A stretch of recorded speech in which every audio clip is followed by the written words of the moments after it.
$18. That was the going rate that winter for a good crosscut saw with the teeth still sharp. It was also the exact price they put on a living woman the morning they sold her across the commissary counter to settle a dead man's debt. She did not scream. She had learned somewhere in the long, cold weeks of waiting for this that screaming only told them where the soft part was. The boss read the ledger out loud so the whole camp could hear the sum, and a thick hand closed around her wrist, and the planks under her boots smelled of pine pitch and spilled lamp oil and the sour breath of men who had been paid in whiskey. And she lifted her chin and stared at the wall and didn't make a sound. Then the door opened and a cold white shaft of daylight fell across the floor, and a shadow filled it, and a voice that sounded like a stone dragged over gravel said 4 words. "I'll pay the debt. Let us go back." 3 weeks earlier, her father had died in the snow with a broken back and a broken contract, and the mountain had not cared, and neither had the camp. He had come up the pass in the fall to swing an axe for wages, the way ruined men did, the way men did when the bank had taken the farm and the fever had taken the wife, and there was nothing left in the lowlands but the looks people gave you. He had brought his daughter because there was no one to leave her with, and nowhere to leave her. And the camp boss had let her stay because a camp that far from anywhere always needed someone to scrub kettles and boil shirts and patch the torn knees of 200 working men, and because the boss had a long memory for who owed him what. Her name was Ada Quincy. She was 22 years old. She had grown up keeping her father's accounts in a neat clerk's hand, adding columns of figures by lamplight in a town that no longer existed for her, and she had hands made for ink and ledgers, not for the work that was coming, and she did not yet know how much that would have to change. The camp sat at the top of the world, or near enough. It was a raw wound of stumps and skid roads, and bark-sided shanties cut into the flank of a mountain so high that the last real trees gave out a half-mile above it, and the bare rock began. They called that line the Timberline, and the camp lived just under it, in the last belt of big timber, where the pines stood 200 feet tall, and the cold came down off the bald summits at night like something with a will. One road came in, a frozen rud of a thing that switched back down 40 miles to the nearest town, and from December to April that road was shut by snow, and the camp was sealed in with itself and its grievances and its debts. The boss was a man named Silas Roop. He was somewhere near 50, heavy through the chest and gut, with small pale eyes set in a wide red face and a fur cap he never took off. And he ran the camp the way a spider runs a web, by waiting in the center of it and feeling the threads. He did not pay his men in coin. He paid them in scrip, in credit at his own commissary, and he charged them for their bunks and their blankets and their beans and their boots, and he kept it all in a black ledger box with a brass lock, and inside that box, beside the ledger, he kept a thing that the older men in the camp spoke of, the way they might speak of a snake under the floor. It was a tally stick, a length of split hazel, pale and smooth, scored down its edge with knife-cut notches, 1 notch for every debt Silas Roop meant to collect, and the deepest notches of all, cut hard and recent, were the ones that stood for Tom Quincy's account, and now for his daughter's. You could not argue with the stick. That was its purpose. A man might forget what he owed, might claim the figures were wrong, but the notches did not change, and Silas Roop would run his thumb down them slow, one by one, in front of you, until you stopped talking. Tom Quincy died on the 8th of November. He was on the high cut, dropping a leaning fir in bad light, and the tree barber chaired off the stump and kicked back the way the dead ones do, and it took him across the spine before he could clear the bite. They carried him down on a skid and laid him in the cold shed where they kept the meat, because the ground was already frozen too hard to dig, and he lived 2 days. And on the second night, Ada sat with him on the cold floor of that shed, with a tallow candle, and held his hand while his breath came shorter and shorter, and he tried to tell her something about the debt, about how sorry he was, about how she should run, and the cold took the words before he could finish them. Then he was gone, and the candle guttered, and she sat in the dark with a dead man and a debt she had not made, and outside the wind worked at the bald rock above the trees and made a sound like a long, patient grinding. Silas Roop came to her the next morning. He did not take off his cap. He stood in the door of the cold shed and looked down at her and at the still shape under the canvas, and he said that he was sorry for her loss in the flat way a man says a thing he is required to say. And then he opened the black box and took out the stick and ran his thumb down the notches, and he told her what her father had owed: boots, on credit, a winter coat, beans and salt pork and flour drawn against wages not yet earned, the doctor he had sent for who had not come, the bunk, the funeral he was about to not have. It came to a sum, and the sum was more than a dead man could pay, and Silas Roop explained patiently, almost kindly, that a debt did not die when the man did. It passed, like a coat, like a name. It was hers now. And there was no money, and there was no road, and there was no law within 40 frozen miles, and so there was only one way for a girl with no coin and no kin to work off a debt that size in a camp full of men. And they both knew what it was, and he let her see that he knew, and he let her see the stick.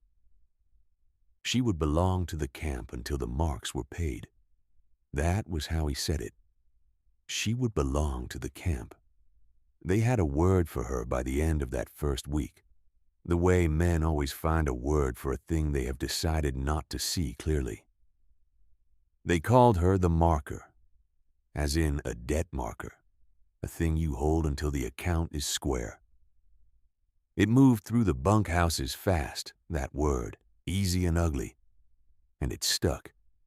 And after a few days, even the ones who might have been ashamed of it used it because it was easier than the alternative, which was thinking of her as a person who had buried her father in their meat shed.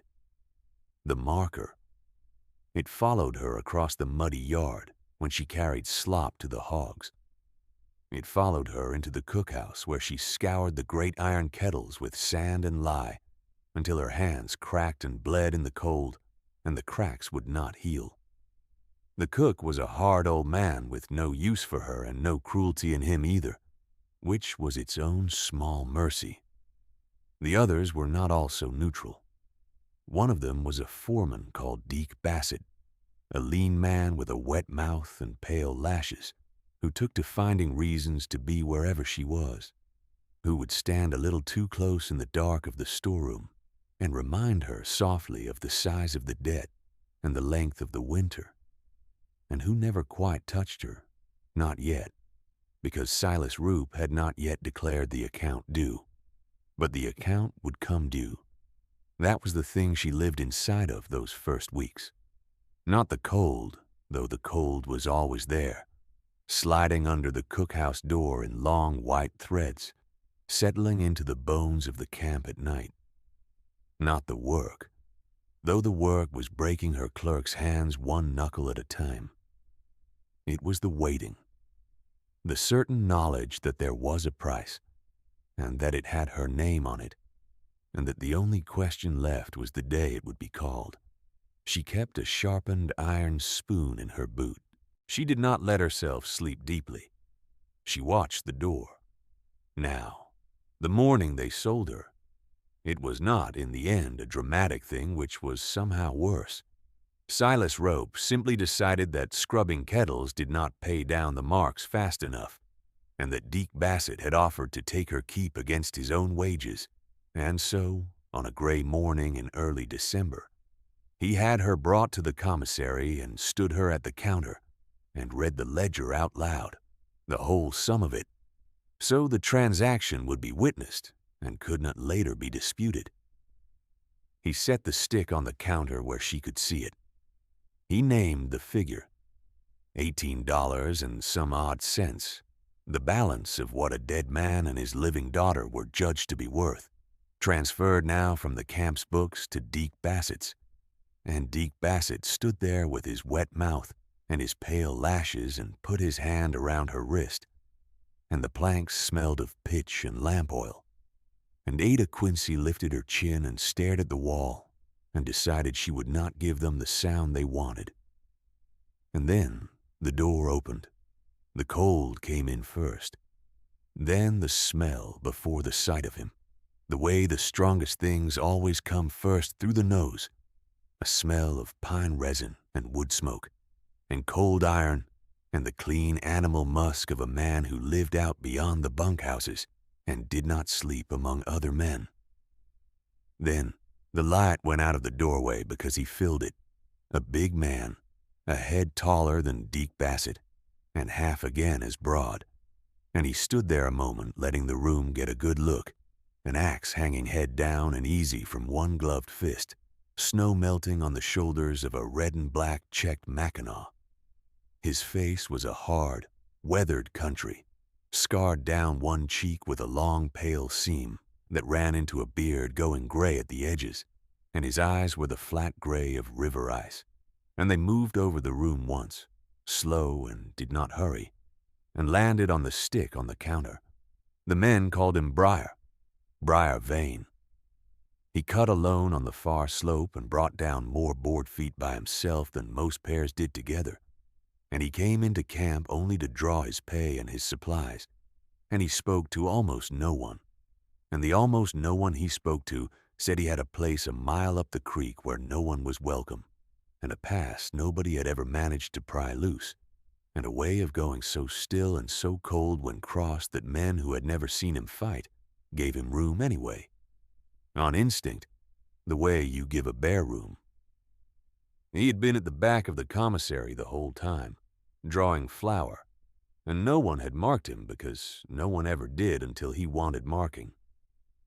He crossed the floor. He did not look at Ada. He did not look at Deke Bassett's hand on her wrist. He looked at Silas Raup, and he reached inside the mackinaw, and he brought out a heavy leather poke that clinked and sagged with the weight of what was in it, and he set it on the counter beside the stick. "I'll pay the debt," he said. "All of it, now." For a moment no one moved. The fire popped in the commissary stove. Outside the wind ground away at the high rock. Silas Rue looked at the poke and looked at the man, and the small pale eyes did some arithmetic, and he asked in a careful voice what business it was of Briar Vane's. And Briar Vane untied the poke and poured a thin gleaming stream of gold dust onto the dark counter, more than $18, more than the debt, and he said, "Flat, none. Weigh it." So they weighed it on the commissary's own brass scale, with the whole room watching, and the dust came to more than the marks, and Silas Roop, who would not turn down gold for anything in this world, took up the tally stick and made as if to hand it across, the proof of the paid account, and Briar Vane did not take it. He said, "Burn it or keep it. I don't want it."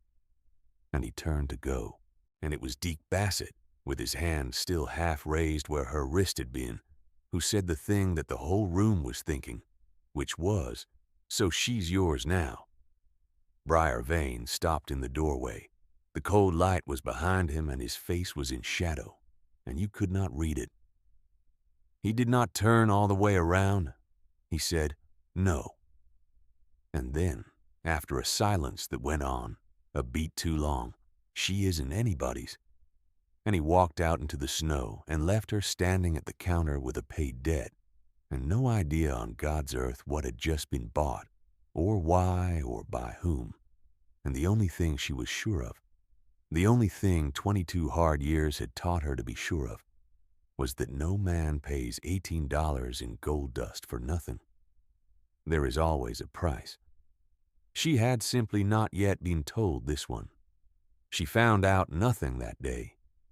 He was gone before she could follow him with even a question, and she spent the rest of it in a kind of suspended dread, scouring kettles for a camp that now, strangely, did not quite know what to do with her, because the marker had been redeemed by a man who claimed no marker. Deke Bassett would not look at her.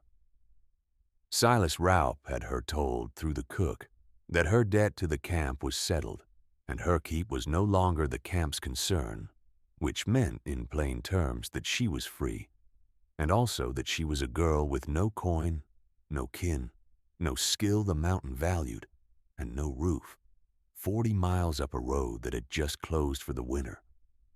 Free was a word that could kill you up here.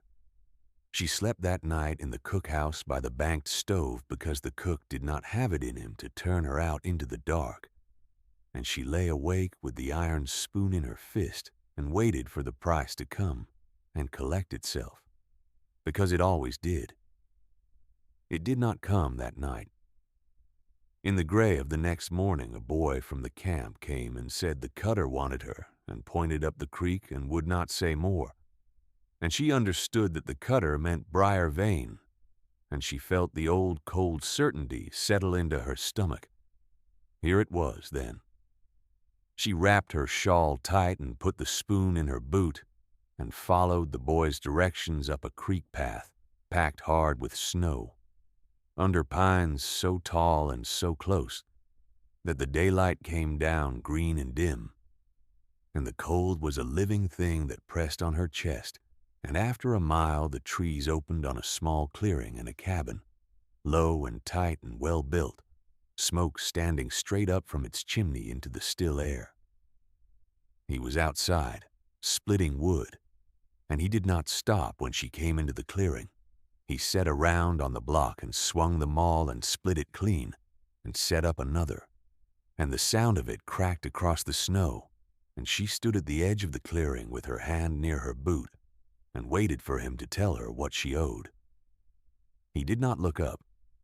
He said, "There's a cabin." He nodded with his chin, not his hands, toward the far side of the clearing, where she saw now a second, smaller structure, half-built, fresh, pale logs notched and stacked to the height of her shoulder, the beginnings of a separate place. "Yours," he said, "when it's done. Got a bar for the door. On the inside, he split another round. Means it locks from your side, not mine." She did not understand.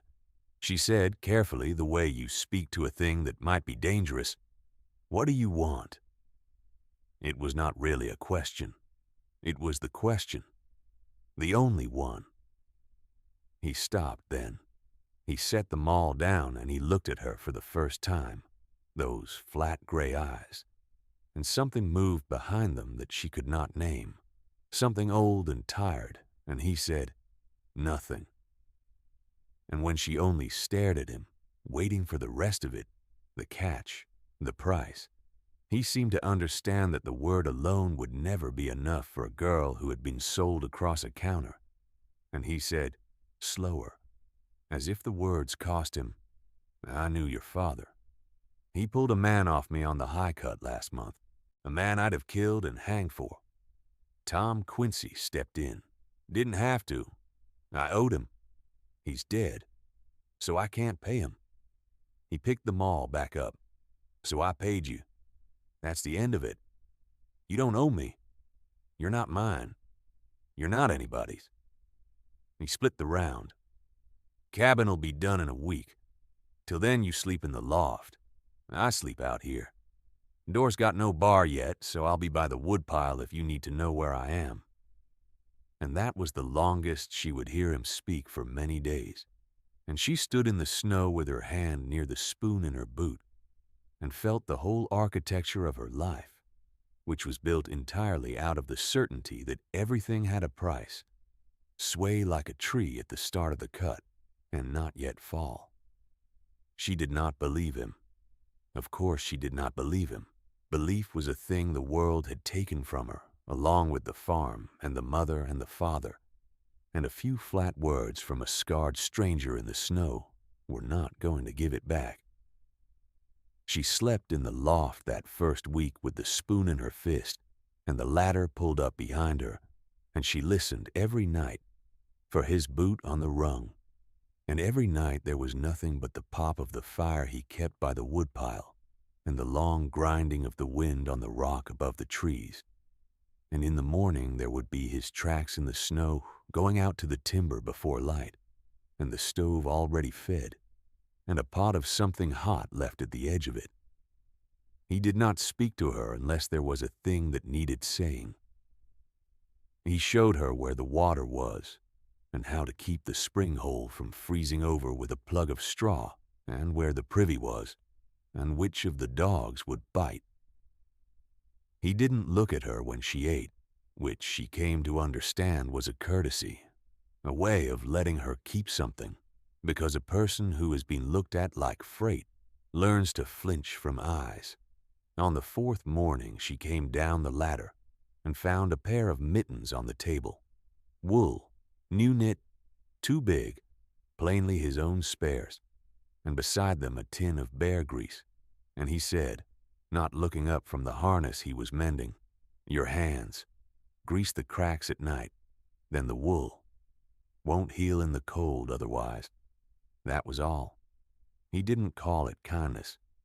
She greased the cracks that night and wore the mittens, and in 3 days the bleeding stopped, and she hated, fiercely, how much it helped, because help was supposed to come with a bill. On the 8th day the cabin was done and the tension snapped. He had worked on it every evening after the timber, in the blue cold after dark by lantern light, notching and raising and chinking the logs, and on the 8th evening he set the bar in its brackets on the inside of the door, and swung the door, and dropped the bar, and lifted it again to show her how it worked, and then he stepped outside and handed her the cabin, in a manner of speaking, by simply walking away from it toward his own. And Ada stood inside the little tight-built room that was hers, with a stove and a bunk, and a window and a door that locked from her side, and not his. And she felt something she had not felt in a long time, and did not have a name for, and was afraid of. And she dropped the bar, and stood with her back against the door in the dark, and shook. Not from cold. She didn't understand a thing that did not cost her. It frightened her more than cruelty, because cruelty she knew the shape of. This she did not. So she did what the burned and the wary always do. She tested it.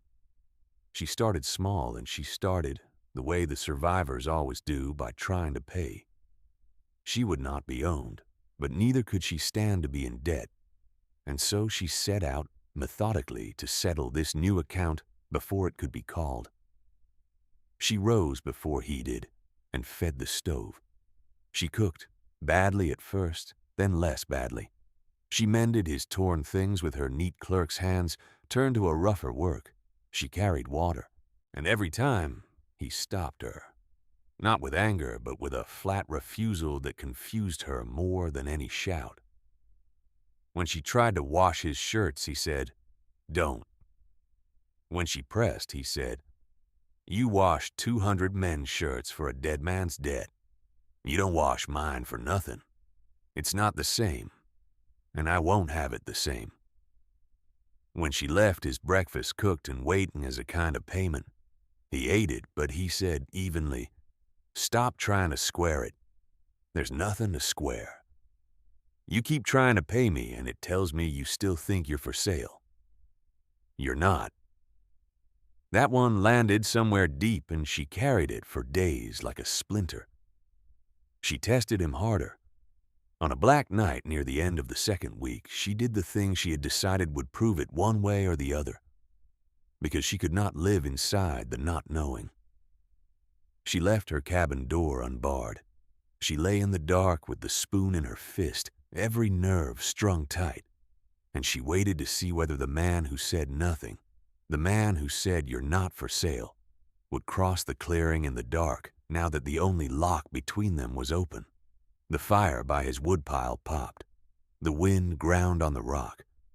An hour passed and another, and the cold came down, and at some point in the deep of the night she heard his boots, and her hand tightened on the spoon, and the boots came across the clearing and stopped outside her door, and there was a long stillness in which she could hear her own heart. And then there was a small sound at the threshold, and the boots went away again. In the gray morning she opened her door and found, set on the sill where the snow could not reach it, a thumb-sized owl carved out of pale pine, the knife facets still fresh on it, and beside it a fresh-cut armful of dry kindling, because her stove had burned low in the night, and he had heard it stop drawing. He had come to feed her fire. That was all. He had heard the stove die through the wall in his sleep, and he had cut kindling in the dark and carried it to her door and not opened it, because the bar being up or down was her business and not his, and he had left a carved owl on the sill because she would learn much later. His hands needed something to do while he sat the long cold nights keeping watch, and a man who keeps watch over a sleeping creature carves an owl. She stood in her doorway in the freezing dawn with the little owl in her cracked palm and the kindling at her feet, and the thing that had been swaying inside her for 2 weeks finally, quietly, fell. She did not weep. She had decided long ago that weeping was a thing done alone, or not at all. And she was not alone, because he was right there at the woodpile pretending not to watch her. And so she only closed her fingers around the owl and went back inside and barred the door and sat on her bunk and held the small carved thing for a long time and began, against everything she knew, to believe. After that, the winter changed its character, though not its cruelty. The cold did not let up. The cold up there did not negotiate. But the dread that had lived under everything began, by degrees, to thin. She stopped sleeping with the spoon in her fist. She learned the rhythm of the place, and he, in his blunt and roundabout way, began to teach her the only thing that mattered up there, which was how to keep yourself alive in a country that wanted you dead. He did not call it teaching. He called it nothing. But on a hard, bright morning, he handed her a skinning knife and a frozen rabbit from the snares and showed her once how to open it and turn the hide, his big scarred hands slow and exact. And then he stepped back and let her ruin 2 before she got the 3rd. And he did not take the knife back. He showed her how to render the fat down into tallow in the iron pot, how to skim it and pour it into a mold to set, how a candle made of it would burn most of a winter night. He showed her how to read the snow, how to know when a storm was building, by the way the high rock moaned, how the cold that made the trees crack like rifle shots in the deep of the night was the cold that killed. He showed her, without once saying a soft word, how to live. And her clerk's hands, made for ink and tidy columns, grew hard and sure across that winter. The cracks healed over into calluses, and she found, to her own surprise, that she was not a thing that had to be kept after all. She was a person who could keep herself. It was during the rendering of the tallow, on a still afternoon with the light going amber through the small window, that he told her the rest of it, the part he hadn't told. And he told it the way the profile said such men tell it, conversationally, with his hands busy, not as a confession but as a fact she had earned.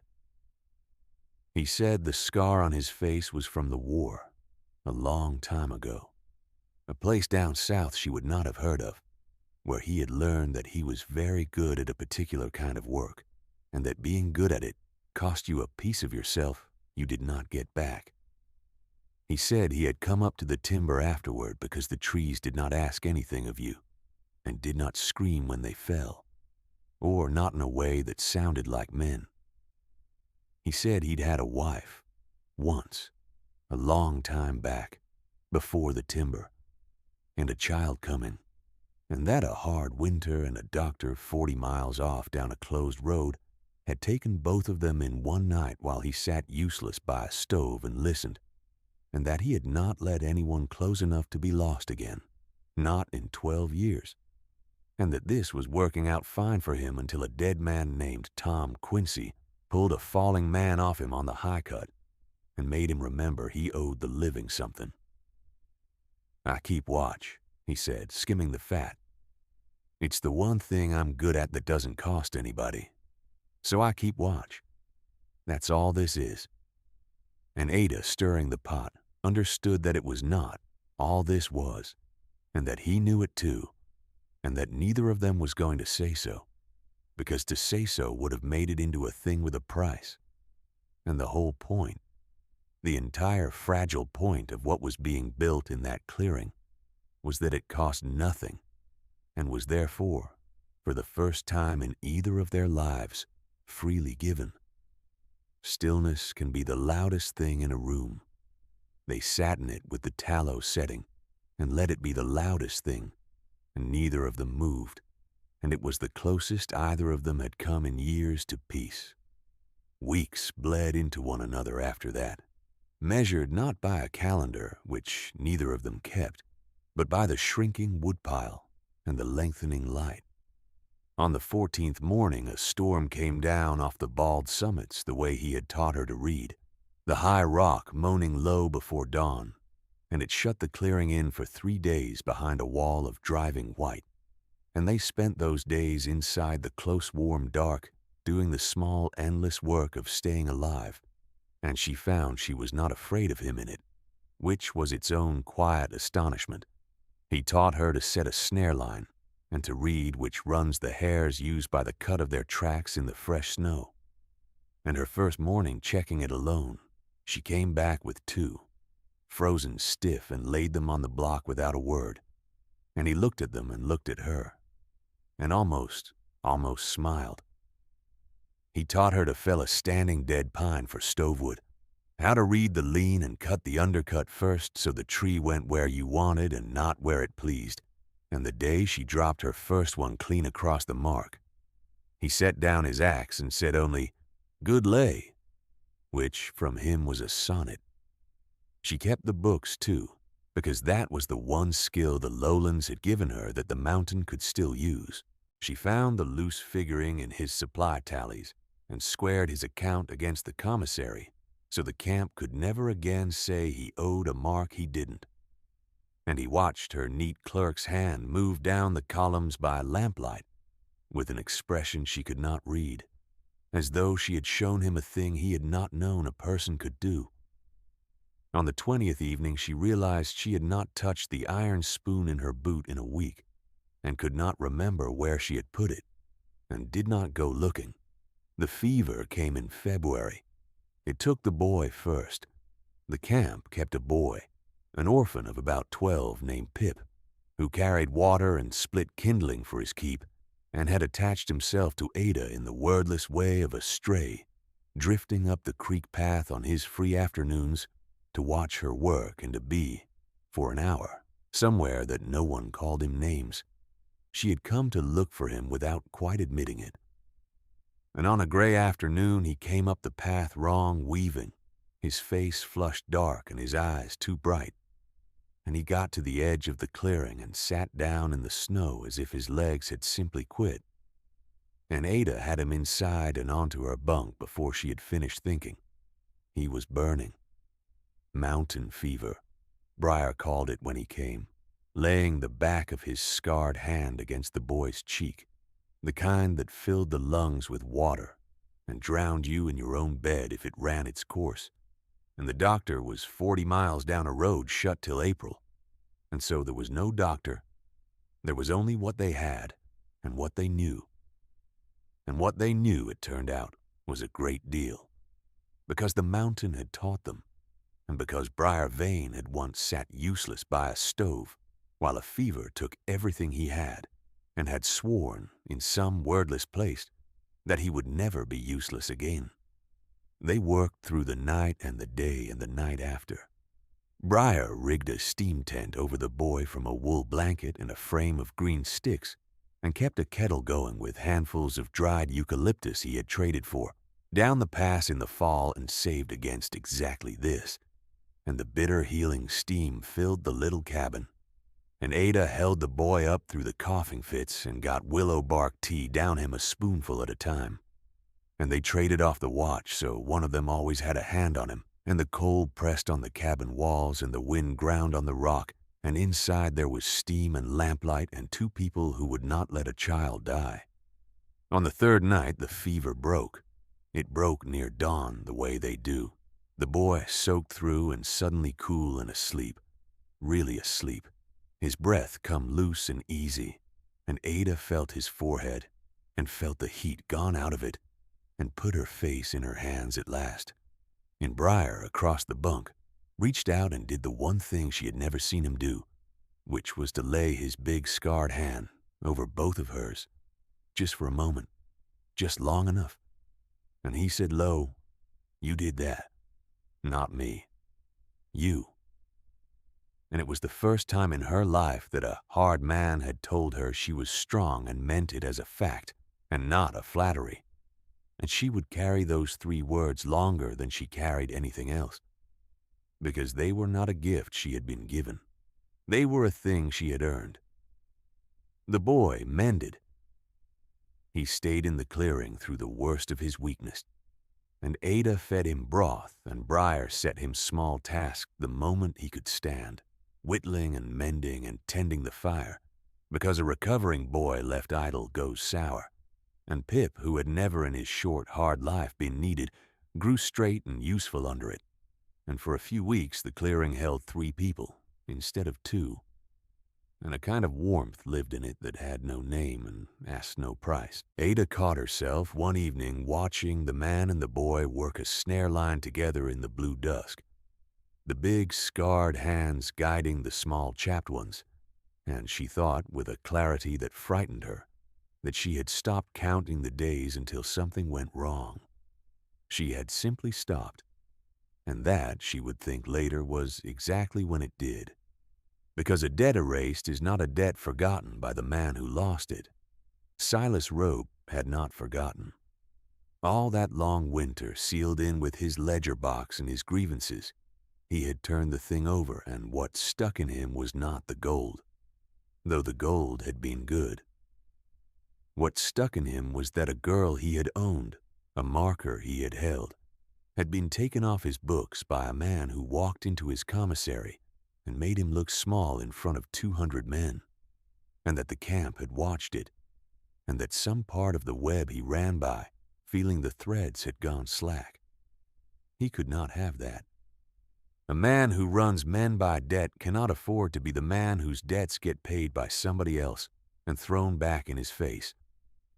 So he waited, the way the patient, cruel ones wait, until the thaw began to soften the road in late March, until a man could get a horse and 4 hired toughs up the lower switchbacks, and then he came up the creek path with the law on his side, or the paper version of it that passed for law 40 miles from anywhere, and he came to take back what he had decided, in the long dark, that he was still owed. He brought Deke Bassett and 3 hired men with rifles, and he brought the tally stick. He had not burned it. Of course he had not burned it.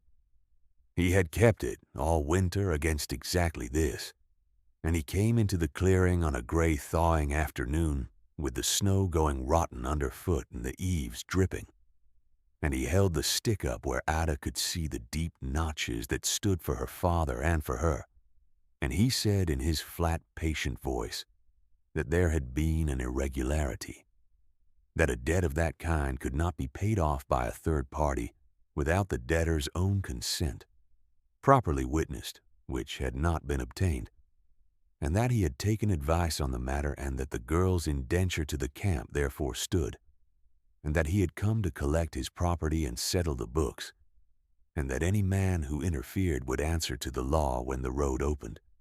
He said, property. He looked at Briar Vane when he said it, the small, pale eyes steady, 4 armed men at his back, and he smiled, because he believed he had finally found the thread that would pull the whole thing back into shape. Briar Vane had come out of the cabin when he heard the horses. He stood in front of the door, the axe in his hand, the scar livid in the cold light, and he was very still, the cold, mechanical stillness of a man deciding how a thing was going to go.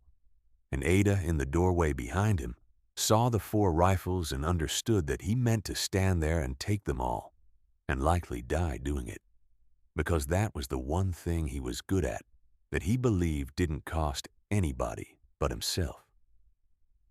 And she understood in the same instant, with a clarity like cold water, that she had spent her whole life letting other people decide her price, letting fathers and bosses and the size of a debt determine what she was worth, standing at counters with her chin up and her hands empty while men weighed her on brass scales, and that the man in front of her was about to die settling an account that was hers, and that this finally was a debt she would not let pass to someone else.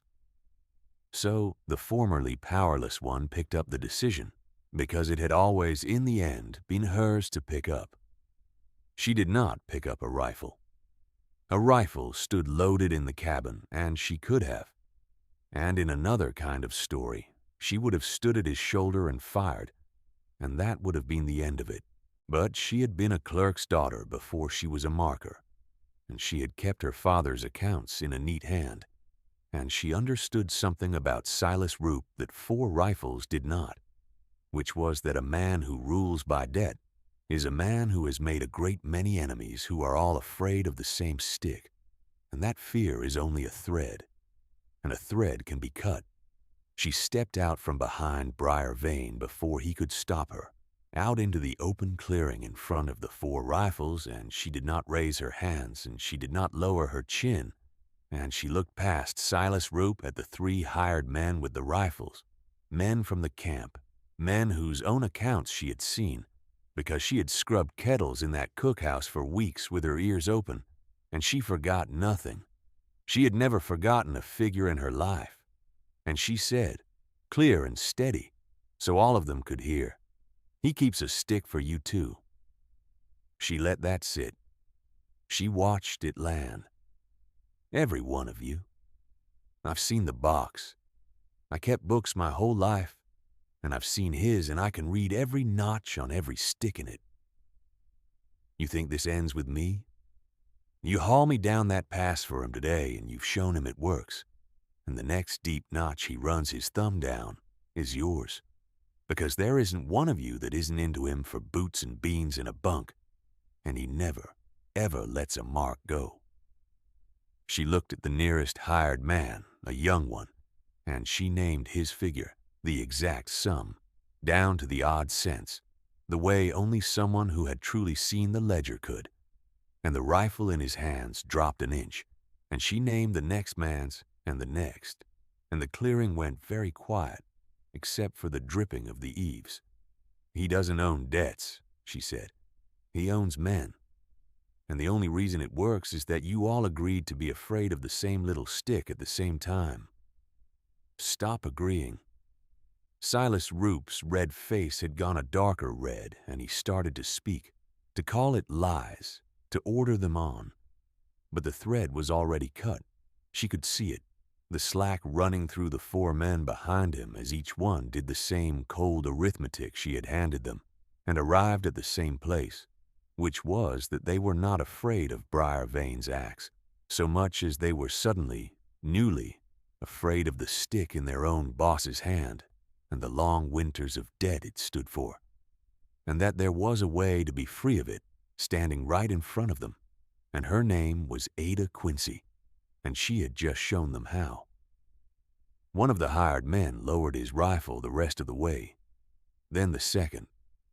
The young one was already backing towards the horses, and Silas Roop, who ruled by a fear that had just evaporated in the rotten March snow, who had never in his life had to win a thing by his own hand, because the stick had always done it for him, looked around at the men who would no longer point their rifles for him, and his courage went out of him all at once, the way it always does in men like that. And he was, underneath the cap and the ledger and the long memory, a coward, and the coward folded. He still had the stick. He held it up one last time, the deep notches, her father's account, hers, as if the wood itself could compel them. And it was Ada who crossed the clearing to him, unhurried, her hands no longer shaking, and took it out of his fingers. And he let her, because there was nothing behind him anymore to make him hold on. She held her father's debt in her two hard hands in the middle of the thawing clearing, the pale split hazel, the deep knife-cut notches, the sum of what a ruined man and his daughter had been judged to be worth. And she looked at it, and then she walked to the chopping block where Briar split the rounds, and she laid the stick across it, and she took up the hatchet, and she broke it, 2 strokes. The hazel split along its grain and the notches with it, and she gathered the pieces and carried them to the fire that always burned by the woodpile, and laid them in the coals. And the campmen and the hired men and Silas Roop stood and watched the debt burn.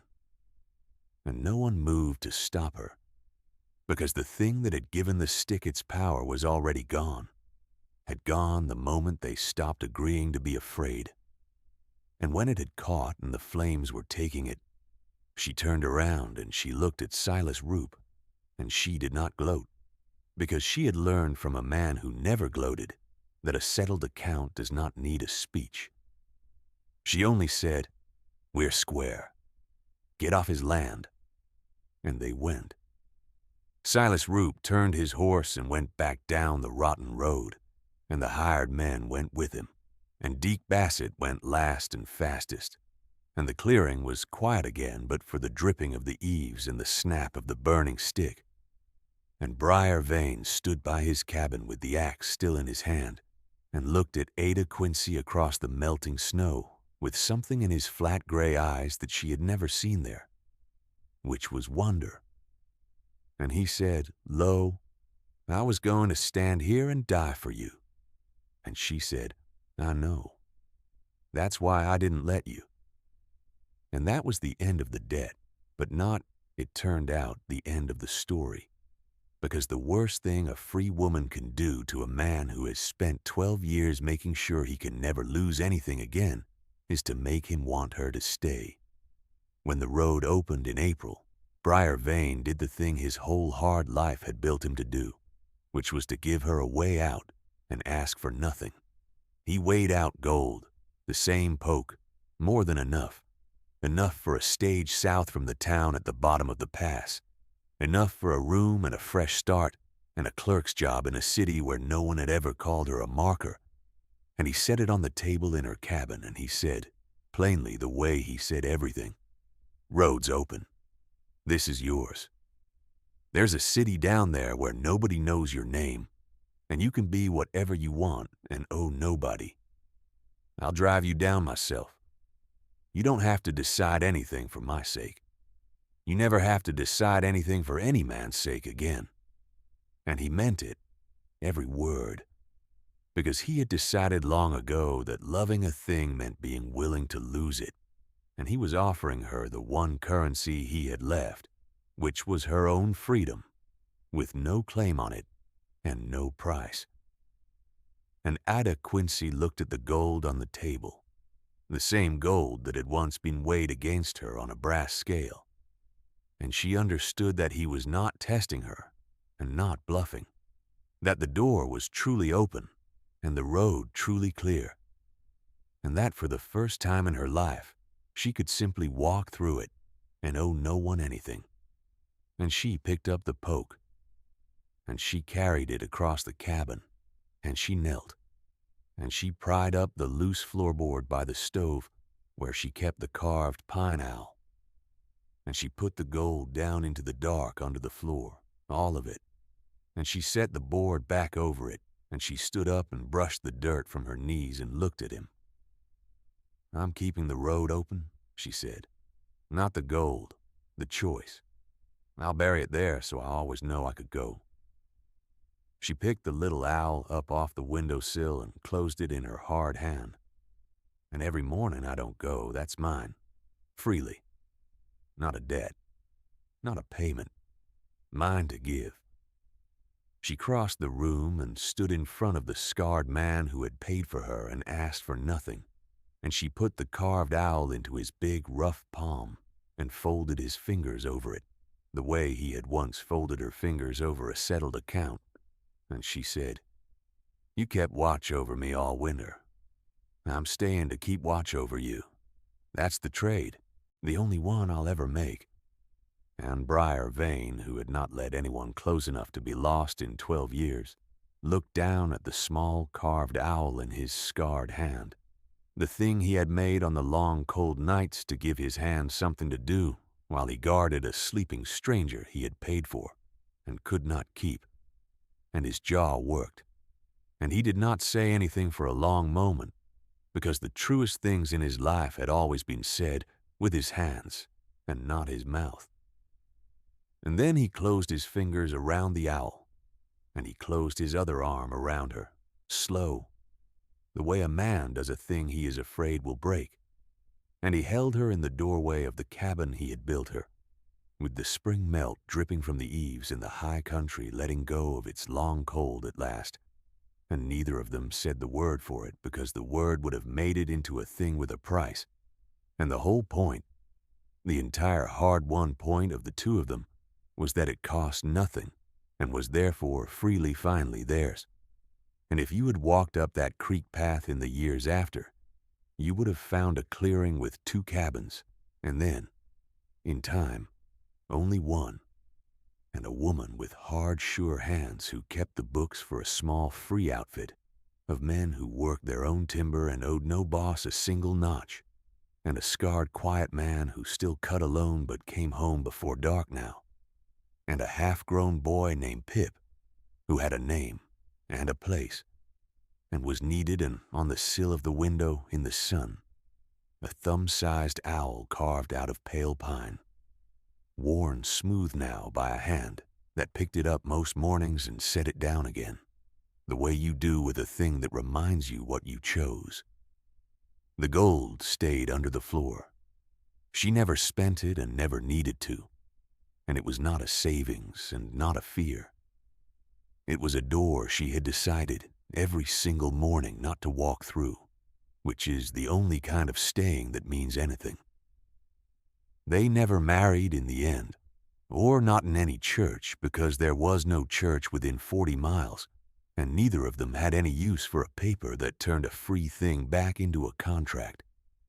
They simply stayed and kept watch over each other, and let the cold do its worst against the walls of a warm room, and that was enough, and more than enough, because they had both spent their whole lives learning the price of everything, and they had finally found the one thing in the world that could not be bought, sold, notched, or owed, and it was each other, given free. That was tonight's story from Timberline Hearts. The cold is cruel, but the bond is unbreakable, and the only debt worth carrying is the one you choose to. So, before you go, tell me down in the comments and be honest about it, because I think it says something about a person. If a stranger paid your way out and laid the gold on the table and held the door wide open, would you have taken the road down the pass and started clean somewhere new? Or would you have buried the gold, kept the choice, and stayed to burn the stick yourself? Let me know which one you are, and keep the stove hot. I'll see you up the pass next week.